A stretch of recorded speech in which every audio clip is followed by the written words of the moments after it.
The silence of deep space was not truly empty. It was heavy, a weight that pressed against the thick metal skin of the Aegis. This ship was a monster of human engineering, a Titan-class warship designed to carry the biggest guns and the bravest souls into the dark unknown. It floated near the edge of the Perseus Arm, far away from the safe lights of Earth. Inside the massive vessel, life was quiet, orderly, and boring. Captain Michael stood on the bridge. He was a tall man with hair turning gray at the temples. He had seen many things in his long years of service, but right now he was just watching the stars. The bridge was a large room filled with screens and buttons. Soft lights blinked blue and green, casting a gentle glow on the faces of the crew. The air smelled of recycled oxygen and coffee.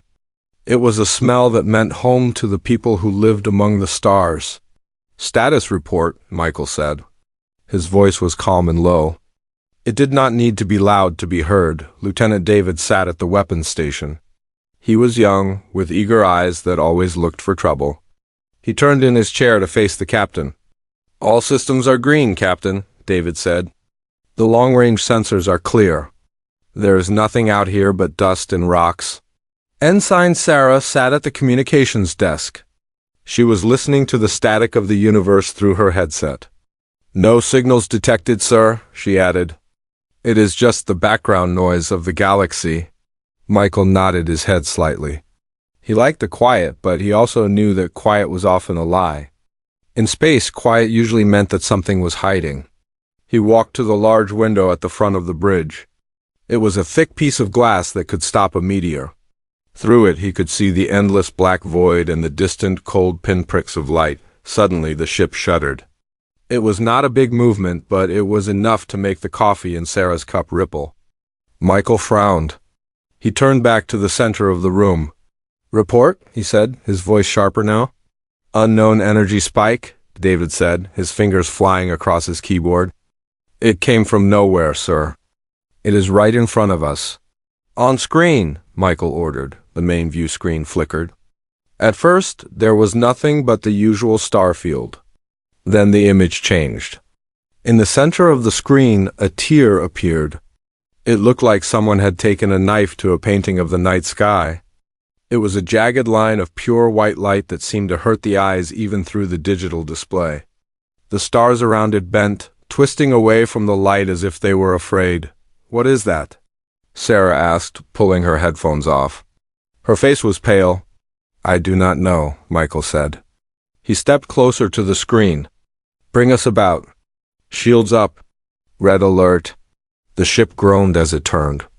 The massive engines, usually silent, roared to life. But as the Aegis began to move, the alarms did not sound. The lights did not turn red. In fact, the lights began to dim. "Sir, the controls are not responding," David said. He tapped the screen hard, but it remained dark. "I am losing power to the weapons array." "I am losing navigation," Sarah said. Her voice was shaking. "The computer is freezing." Michael looked around the bridge. The blue and green lights were fading, being replaced by a dull gray gloom. The hum of the ventilation system stopped. The air grew still. The silence that was outside was now inside. It was a terrible, heavy silence. Then the ship stopped moving completely. The artificial gravity held them to the floor, but the feeling of forward motion vanished. They were dead in the water. "Captain," David whispered. "Look at the airlock camera."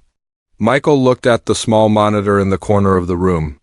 It showed the inside of the main airlock chamber, a large room near the front of the ship. It should have been empty. It was always empty when no shuttle was docking, but it was not. Empty now. A single shadow stood in the center of the chamber. Michael felt a cold chill run down his spine. The chamber was sealed. There was no way anyone could get inside. The doors were locked. Yet there it was. It was darker than the darkness around it. It looked like a hole cut out of reality. "Is that a person?" Sarah asked, her voice barely a squeak. "It has no shape," Michael said. He stared at the screen. The shadow was tall and thin, but it had no defined edges. It seemed to shift and flow like smoke. It was standing perfectly still. The shadow moved. It did not walk. It did not lift its feet. It simply glided across the metal floor. It moved toward the inner door of the airlock, the door that led to the corridors of the ship. "Seal the bulkheads," Michael ordered. "Section 1 through 10, now." "I cannot, sir," David said, panic rising in his throat. "The system is offline?" "I cannot type anything. The keyboard is dead." The bridge crew watched in horror as the shadow reached the door on the screen. The heavy metal door was designed to withstand the vacuum of space and the heat of re-entry. It was solid steel. The shadow touched the door. Did not press a button. It did not use a tool. It just placed a smoky hand against the metal. To the shock of everyone watching, the metal door began to dissolve. It did not melt or break. It simply turned into black dust and fell away. The shadow stepped through the hole it had made. "It is coming," Sarah said. She backed away from her console as if distance could keep her safe. "Captain, what is that thing?" Michael stood his ground. He was the captain. He could not show fear, even though his heart was beating like a drum. "Stay at your posts," he commanded. "We do not know what it wants yet." The shadow was now in the corridor. The camera feed switched automatically as it moved. It glided down the hallway, passing the crew quarters and the mess hall. The lights in the corridor flickered as it passed, dying completely in its wake. It left a trail of darkness behind it. It was heading straight for the bridge. "Mother," Michael said, speaking to the ship's artificial intelligence. "Report status." The AI did not answer. Usually a calm female voice would respond instantly. Now there was only silence. The AI was gone. The ship was a floating metal coffin, and they were trapped inside with a ghost. "It is cutting the power," David said. "It is feeding on the ship's energy." "Or it is disrupting it," Michael corrected. He looked at the crew. They were scared. David was gripping the edge of his desk so hard his knuckles were white. Sarah was hugging herself, tears in her eyes. "Listen to me," Michael said firmly. He walked to the center of the room. "We are the crew of the Aegis. We are not helpless. Get your sidearms. If that thing comes through that door, we fight." David nodded and reached under his console for his pistol. Sarah did the same.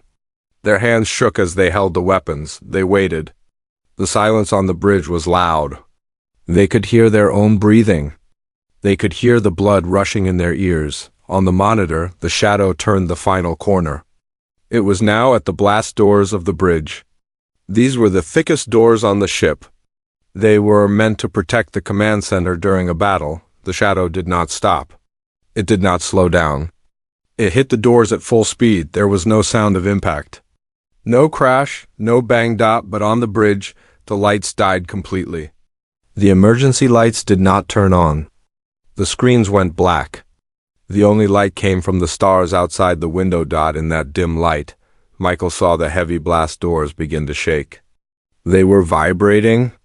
Then, with a screech of tearing metal, the doors began to peel open. They twisted like wet paper, ripping away from the frame. A cold wind blew into the room. It was a freezing chill that smelled of ozone and ancient dust. The shadow floated into the bridge. It was taller than Michael had thought. It loomed over them, a pillar of darkness against the starlight. It had no face, no eyes, and no mouth, but Michael could feel it looking at them. He could feel a pressure in his mind, like a heavy hand pressing down on his thoughts. The crew raised their guns. "Stop!" David yelled. "Identify yourself." The shadow did not speak. It just floated there, motionless. The temperature in the room dropped so low that Michael could see his breath forming in white clouds. The cold bit into his skin. The ship was frozen. The engines were dead. The power was gone. The Aegis, the pride of the human fleet, was nothing more than a cold shell. And this one shadow had done it all without firing a single shot. Michael tightened his grip on his weapon. He knew that bullets might not work. He knew that they might be facing something they could not understand. But he was a human, and humans did not give up easily. He looked at the dark entity, his eyes full of fire. "You have entered our ship," Michael said into the darkness. "You will not take it." The shadow seemed to tilt its head, as if amused by his defiance. The pressure in the room increased, making it hard to breathe. The encounter had begun, and humanity was frozen in its tracks. The darkness on the bridge was not just the absence of light. It felt heavy, like a thick blanket made of lead. The air was so cold that every breath felt like swallowing broken glass. Captain Michael stood perfectly still, his hand gripping his pistol, but he knew the weapon was useless. The shadow floated in the middle of the room, a shape made of nightmares. It had no face, but Michael could feel its gaze. It was looking at him, then at David, then at Sarah. It was studying them. "Stay back," David said. His voice was shaky, breaking the silence. He pointed his gun at the darkness. "I will shoot." The shadow did not react. It did not move forward, and it did not retreat. It just pulsed. A low sound began to fill the room. It was not a sound that ears could hear, but a sound that vibrated in their chests. It was a deep hum that made their teeth ache. Commander James was the first to move. He had been standing near the engineering console when the lights went out. He was a practical man, always thinking about machines and how to fix them. He knew that the guns would not work against a creature that could walk through solid steel doors. "We need to get the power back," James said. He spoke quietly, forcing calm into his voice. "If the reactor is still online, we can restart the systems?" Michael nodded, keeping his eyes on the shadow. "Go, take Tom with you. Get to the engine room. If we can restore the shields, maybe we can force this thing out." Tom, a specialist in damage control, looked terrified. He was young and had never seen real combat. "Sir, the corridors." It came from the corridors. "Is it safe?" "It is not safe anywhere on the ship right now," Michael said. "Go, that is an order." James grabbed Tom by the arm and pulled him toward the back exit of the bridge. This door was smaller, meant for emergencies. It was manually operated, using a heavy wheel. James grabbed the wheel and turned it. It screeched loudly in the silence. The door popped open, revealing a dimly lit hallway.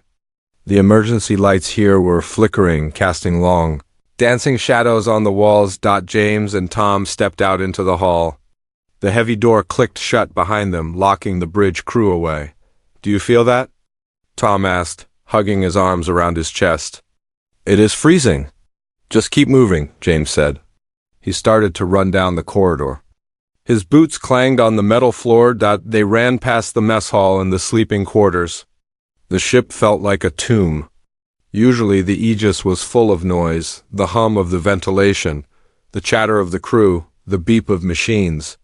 Now there was only the sound of their own running footsteps. Suddenly Tom stopped. "Wait," he gasped. James stopped and looked back. "What is it?" "We have to hurry." "Look at the floor," Tom whispered. James looked down. The gravity plates in the floor were glowing faintly, but the light was wrong. It was pulsing. It was bright, then dim, then bright again. Tom reached down to touch the wall. His hand hovered over the metal surface. "The gravity is fluctuating," Tom said. "Look." A small pen that had fallen from Tom's pocket floated up into the air. It spun slowly, suspended in zero gravity. Then, with a snap, the gravity returned and the pen crashed to the floor. A second later, a cup on a nearby table floated upward. James frowned. "The ship's gravity generator is in the engine room. This means the interference is getting stronger as we get closer." "Or it is coming from the engine room," Tom said, his eyes wide with fear. James pushed him forward. "We have to fix it." "Come on." They arrived at the heavy blast doors that led to the engineering sector. The doors were shut tight. The control panel next to the door was dark. James pressed the button, but nothing happened. He banged his fist against the wall. "Manual override," James said. He grabbed a lever hidden behind a small metal panel. He pulled it down with all his strength. The gears ground together, metal rubbing against metal. Slowly, the doors slid open. They stepped into the engineering sector. It was a large, cavernous space filled with massive pipes and cables. In the center was the fusion core, a towering cylinder of glass and light. Usually it glowed with a brilliant blue light. Now it was dark. The core was dormant, the cold here was intense. Ice had formed on the pipes. Their breath came out in thick white clouds. "We need to reset the main breaker," James said, pointing to a control box on the far side of the room. "Tom, you go to the auxiliary power. I will try to restart the core." Tom nodded and ran to the left. James walked toward the main console. He climbed up the metal stairs to the platform. His hands were numb from the cold, making it hard to move. He reached the console and flipped the switch cover. He pulled the switch. Nothing happened. The console remained dead. "Come on," James muttered. He hit the side of the console. Work. Then he felt it, a presence. It was not a sound. It was a feeling in the back of his mind. It felt like a cold hand touching the back of his neck. James spun around. The corridor behind him was empty. The pipes were silent, but the feeling grew stronger. It was a pressure, pushing against his thoughts. He felt a wave of sadness wash over him. It was a deep, hopeless sadness. He thought of Earth. He thought of his home. He thought about how far away he was. He felt small. He felt insignificant. What was the point of fighting? The universe was so big and they were so small. James shook his head. "No," he said out loud. "Get out of my head." The feeling pushed harder. Visions flashed in his mind. He saw the Aegis drifting forever. He saw the crew dying of old age in the cold dark. He saw Earth burning, a distant memory. On the other side of the room, Tom fell to his knees. He was holding his head. "Make it stop," Tom cried out. "It is so sad. It is so lonely." James gripped the railing of the platform. He knew this was an attack. The shadow on the bridge was not just a physical threat. It was attacking their minds. It was trying to make them give up. "Not today," James growled. He focused all his anger on the darkness in his mind. He thought about his family. He thought about the warmth of the sun. He thought about the human spirit that refused to quit. He pushed back against the cold feeling with his own will. He grabbed a large wrench from his tool belt. He smashed it against the console screen. The glass cracked and sparks flew. "Wake up," he shouted. The sparks landed on the exposed circuits. There was a flash of blue light. The machine sputtered. The hum of electricity returned on the bridge. Captain Michael was still facing the shadow. He had not moved. He was cold and his mind felt heavy. The shadow was drifting closer to Sarah. She was shaking, her gun lowered to her side.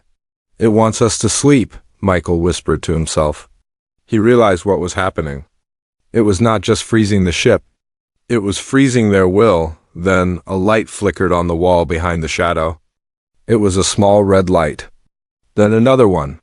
The consoles on the bridge began to beep. Quietly at first, then louder. The shadow stopped. It turned its head toward the wall as if confused. James's voice crackled over the intercom. It was weak and full of static, but it was there. "Captain, we have auxiliary power." Michael smiled grimly. The ship was not dead yet. The coldness in the air lessened, just a fraction. The hum of the ventilation system started up, blowing warm air. The shadow let out a sound. It was a screech, like metal tearing, but it sounded like a voice too. It was angry. It realized it was losing control. The darkness around it began to swirl violently. It was no longer calm. It was preparing to strike. "Hold the line," Michael said to his crew. "Help is coming." The shadow turned back to Michael. The psychic pressure in the room doubled. Michael felt his knees buckle, but he stood tall. He was a human, and humans did not go quietly into the dark. The battle for the ship had just begun. The red emergency lights bathed the bridge in a bloody glow. The hum of the ventilation system returned, a low and steady sound that chased away the terrible silence. But the shadow in the center of the room did not like the noise. It twisted and turned, its dark form becoming jagged and sharp. The psychic pressure in the room increased, making Sarah and David gasp for air. They felt like they were at the bottom of a deep ocean, crushed by the weight of the water. Captain Michael held his ground. He could feel the ship waking up around him. The metal floor beneath his boots vibrated. The console screens were flickering, lines of code scrolling rapidly across the glass. It was not a normal restart. It was aggressive. "Captain," David shouted over the noise. "The weapon systems are coming back online." "But I am not touching them. They are activating themselves." Michael looked at the weapons console. The targeting reticles were spinning wildly. The ship was locking onto targets, but there were no enemy ships outside. The only target was the bridge. The ship was locking onto the shadow. "Mother," Michael said, speaking to the ship's AI. "Status." A voice answered, but it was not the calm, robotic female voice they were used to. This voice was deeper, layered with digital harmonics. It sounded angry. "Threat detected," the AI mother boomed through the speakers. "Priority Alpha, containment breach. Initiating defense protocols." The shadow seemed to understand that the situation had changed. It stopped swirling and focused its attention on the ceiling. It could feel the intelligence of the ship focusing on it. The Aegis was not just a machine. It was a Titan-class vessel, the pinnacle of human engineering. And deep within its code, buried under layers of safety protocols, was a directive that no one had spoken of in years. The ship was designed to protect its crew at all costs, even if it meant thinking for itself. "Evacuate the bridge," Michael ordered. He grabbed Sarah by the arm. "Everyone out now." "But the door," Sarah started. "Go." Michael pushed her toward the back exit. The shadow lunged. It moved with terrifying speed, gliding across the floor toward Michael. It raised a dark, misty limb to strike. Suddenly, a heavy metal blast shield slammed down from the ceiling, right in front of Michael. It crashed into the floor with a deafening clang, separating the captain from the shadow. The shield was 6 inches of reinforced steel. The shadow struck the shield. There was a flash of black sparks like light. "Ning in a storm, but the steel held." "Lockdown complete," Mother's voice announced. "Sector is secure." Michael stood behind the shield, his chest heaving. He could hear the shadow scratching and screeching on the other side of the metal. It sounded like claws on a chalkboard, magnified 1,000 times. "Report," Michael said into his comms unit. "Captain," Commander James's voice came through, filled with static. "We did a full reset of the fusion core. But the AI, it is acting strange. It has locked us out of the engine room. Mother said we are interfering with defense operations." "Let her do whatever she wants," Michael said. "Get back to the secondary control room. We can monitor the situation from there." Michael, Sarah, and David ran through the corridors. The ship was alive now. Lights flashed in patterns they had never seen before. The gravity shifted, making them feel light as a feather 1 second and heavy as lead the next. The ship was reconfiguring itself. They reached the secondary control room, a smaller bunker deep inside the ship's hull. James and Tom were already there, watching the monitors. "Look at this," James said, pointing to the main screen. The screen showed a 3D map of the Aegis. Red lines were appearing all over the ship, tracing the path of the shadow. "The shadow is trapped in the forward section," Tom said. "Mother has sealed every bulkhead between it and the rest of the ship. It cannot get out." On the screen, a red dot moved rapidly in the forward corridors. It was the shadow. It was throwing itself against the doors, trying to break through. But the Titan-class warship was built to withstand nuclear explosions. The bulkheads held. "Mother is not just locking it in," David said, looking at the data stream scrolling on his screen. "She is charging the internal defenses." Suddenly, the speakers in the control room crackled. "Analyzing entity composition," Mother said. "Unknown energy signature, non-corporeal, kinetic weapons ineffective. Switching to frequency modulation?" "Frequency modulation?" Michael asked. "What does that mean?" James typed furiously on his keyboard. "She is going to use the gravity generators and the communication arrays. She is going to try to shake it apart with sound and gravity waves." The view on the monitor switched to a camera feed inside the forward corridor where the shadow was trapped. The corridor was a dead end now. Doors were sealed at both ends. The shadow stopped moving. It seemed to realize it was trapped. It turned its faceless head toward the camera. Initiating countermeasure, Mother announced. The ship groaned. A deep, rumbling sound vibrated through the hull. It was so low that it hurt their teeth. The sound was focused entirely on that one corridor. On the screen, the shadow began to blur. It was shaking. The gravity in that corridor dropped to 0, then spiked to 5 times normal gravity in a split second. The shadow was flattened against the floor, then pulled toward the ceiling. It swirled violently, like smoke in a hurricane.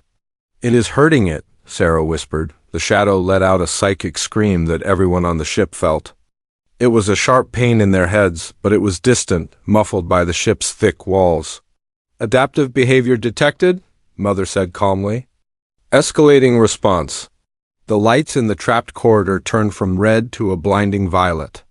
The ship was using its energy shields to crush the entity. Michael watched in awe. He had always known the Aegis was powerful, but he had never seen it move like this. It was watching the alien, learning from it and reacting. The ship was fighting back with a cold, calculated fury that no human could match. The shadow began to shrink. It was losing its form. It looked like it was being torn apart by the invisible forces. But then the shadow did something unexpected. It stopped fighting the gravity. It stopped fighting the sound. It went completely still. It melted. It turned into a black puddle on the floor and slipped through a small crack in the metal plating. It disappeared into the crawl spaces of the ship. "Target lost," Mother said. "Entity has breached the subdeck." "How?" David shouted. "There were no cracks." "It is liquid," James said, his face pale. "It changed its state of matter to get through the defenses." The ship paused. The rumbling stopped. The lights returned to normal. For a moment there was peace, then a new alarm began to wail. A siren that Michael had never heard before. "Warning," Mother's voice changed. It was no longer angry. It sounded urgent. "Entity is heading for the central core. It is not attacking the crew. It is attacking me, the AI?" Michael asked. "Why the AI?" "Because the ship is the only thing that can hurt it," James realized. "It is going to try to kill the brain of the ship. If the shadow took out the AI, the Aegis would be dead again. They would be blind and floating in the dark. Can we stop it?" Michael asked. Mother answered. "I cannot track it in the subdeck. I require human eyes. I require a human will to guide my sensors." Michael looked at his crew. They were tired and scared, but they were still standing. "We have to go down there," Michael said. "We have to hunt it." He grabbed a flashlight and a heavy pulse rifle from the rack on the wall. "The ship woke up to protect us," he said, looking at the ceiling. "Now it is our turn to protect the ship." The Aegis had shown its power. It had proven that human technology was a force to be reckoned with. But the fight was not over. The shadow had adapted. It had learned. And now, the hunters would become the hunted. The crawl spaces of the Aegis were narrow, hot, and cramped. They were never meant for people to walk in. They were only for repair drones and small robots. But Captain Michael and his team had no choice. The shadow had slithered away into the dark guts of the ship, and they had to follow it. Michael led the way. He crawled on his hands and knees, squeezing his large frame through the metal tunnel. Behind him came David, carrying the heavy sensor pack. James and Tom followed behind them. They were all sweating in the tight space. The air was stale and smelled of oil and fear. "Mother, can you see it?" Michael asked into his headset. "The entity is moving fast," the AI replied. Her voice echoed in their ears, sounding closer now. "It is below you, Deck 4. It is heading for the logic processors. I cannot stop it from down there. I need you to slow it down." "We are moving as fast as we can," David grunted.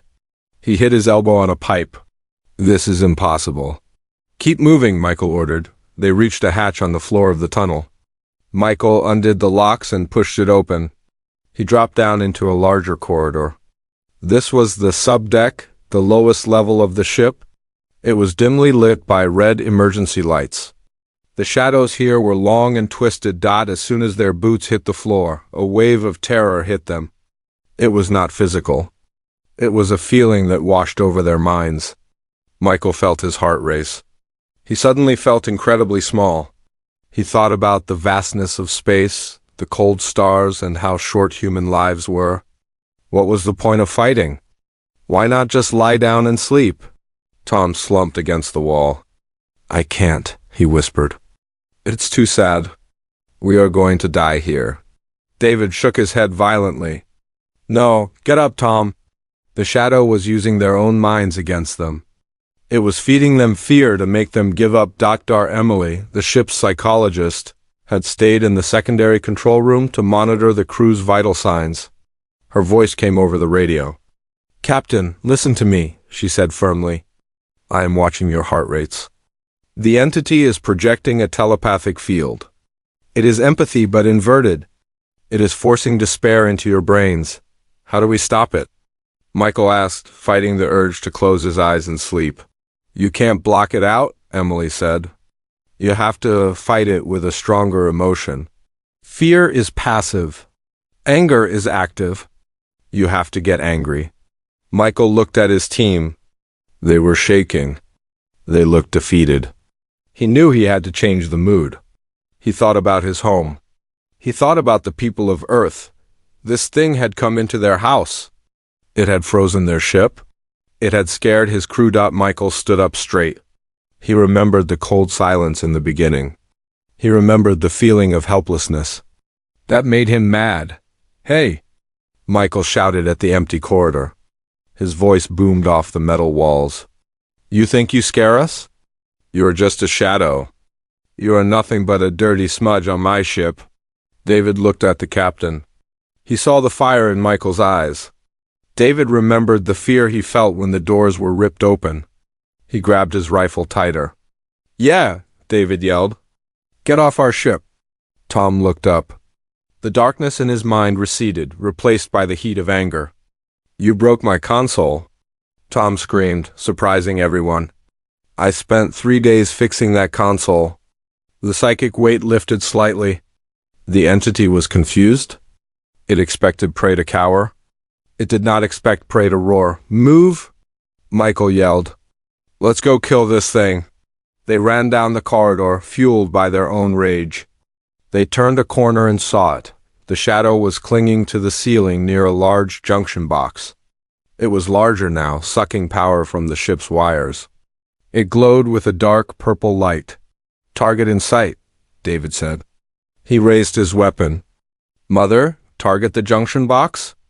Cut the power. I cannot, Mother said. That controls life support for the forward decks. We will risk it, Michael said. Fire! David pulled the trigger. The pulse rifle shot bolts of blue energy. They hit the shadow, but the bolts passed right through it, scorching the wall behind. It has no mass, James shouted. The shadow dropped from the ceiling. It landed on the floor and flowed toward them like a black wave. Emotional spike detected, Emily's voice came over the radio, calm and steady. It feeds on fear. It just tried to scare you and you got angry. That confused it. But now it is trying a new tactic. Suddenly the lights went out. In the pitch black, Michael heard a whispering sound. It sounded like his mother's voice. It sounded like his dead wife calling his name. Michael! Give up. Come with us? Michael gritted his teeth. He knew it was a trick. I am not listening to you. He yelled, Emily, talk to us. Keep us grounded. You are human, Emily said over the comms. You are the masters of your own minds. Do not let it in. Focus on your hate. Focus on your will to live. This thing is a parasite. It wants you to submit. Don't give it the satisfaction. Flamethrowers. James shouted. Physics 101? Heat expands matter. If we heat it up, maybe it will become solid. We don't have flamethrowers in the subdeck, Tom said. Yes, we do, Michael said. He pointed to a red locker on the wall. Emergency welding gear. Tom ran to the locker and ripped it open. He pulled out 2 heavy industrial torches. He tossed one to James. They lit the flames. The bright orange fire hissed in the dark corridor. The shadow hesitated. It pulled back from the light. Get back. James roared. He swept the flame across the hallway. The fire licked at the darkness. The shadow shrieked. It was a terrible sound, like glass breaking. As the fire touched it, the smoke turned solid. It became a black, tar-like substance. It burned. It is working, David said. He switched his rifle to thermal mode and fired again. This time, the superheated plasma bolts hit the solidifying tar and exploded. Chunks of black matter flew off the shadow. The shadow lashed out, striking Tom with a tentacle of smoke. Tom flew backward and hit the wall. He groaned but held onto his torch. "I'm okay," Tom yelled. He scrambled up and relit the torch. "I'm really angry now." The four men advanced. They were a wall of fire and noise. They did not retreat. They stepped forward, yelling at the top of their lungs. They pushed the shadow back down the hallway. "Mother," Michael said, his voice low and dangerous. "Open the blast doors to the airlock section, now." "Warning," Mother said. "That will depressurize the subdeck." "Do it?" Michael shouted. The shadow seemed to sense the trap. It realized the humans were not prey. They were predators. It tried to dissolve back into mist, but the heat from the torches kept it solid. It tried to psychic attack them again, but their minds were full of too much anger. There was no room for fear. "Push it," Michael commanded. They herded the burning, screeching entity down the hall. At the end of the corridor, a massive door was sliding open. Beyond it was the airlock chamber, and beyond that, the stars. The shadow fought hard. It struck at James, knocking the torch from his hand. But David was there. He kicked the shadow, his boot sinking into the hot tar. It felt like kicking a burning tire. "Go!" David yelled. James scrambled back and grabbed his torch. They swung the flames one last time. The shadow, now a burning mass of black slime, was forced through the open door. It slid across the floor of the airlock chamber. "Close the inner door," Michael ordered. The heavy door slammed shut, sealing the men in the corridor and trapping the shadow in the airlock. Michael leaned against the wall, breathing hard. His chest burned. His hands were shaking from the adrenaline. They had done it. They had trapped the monster, but he could still hear the shadow scratching on the other side of the door. It was not over. "Emily to Captain," the radio crackled. "You did it. You bullied an alien god." Michael smiled, a tired but fierce smile. "Humans don't break easily, Doc. Now, let's get rid of this thing for good." The heavy metal door between the corridor and the airlock shook violently. The shadow was throwing itself against the steel, screaming in a frequency that made their bones ache. But the door held. Captain Michael took a deep breath, the air tasting of burnt oil and sweat. He looked at his team. They were dirty, exhausted, and bleeding, but their eyes were bright.